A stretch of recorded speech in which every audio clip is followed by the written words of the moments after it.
Welcome to the aBlocks paragraph block tutorial. In this quick tutorial, we'll show you how to add and customize text content using the aBlocks paragraph block in WordPress. First, open the section of your website where you want to display the paragraph.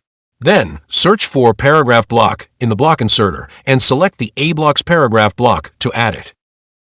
It's perfect for adding clean, readable text with full control over styling and layout. Let's get started. Head over to the General settings and update the paragraph text to suit your content needs. Choose the appropriate alignment, left, center, right, or justified for better readability and visual balance. Adjust the text size to fit your layout and design. Want to add a stylistic touch?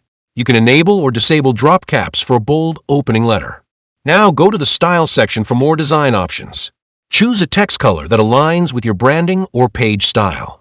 Define the typography, including font family, size, weight, line height, and letter spacing for a polished look. Enhance your text further by customizing the text stroke and text shadow to make it pop. Once you're happy with the changes, click the Save button to apply all your customizations. Finally, preview the page to see your paragraph in action. And there you have it. You've successfully added and styled your paragraph with the aBlocks paragraph block. If you enjoyed this tutorial, be sure to like, comment, and subscribe for more easy and effective WordPress tips with aBlocks. Thanks for watching, and we'll see you in the next one.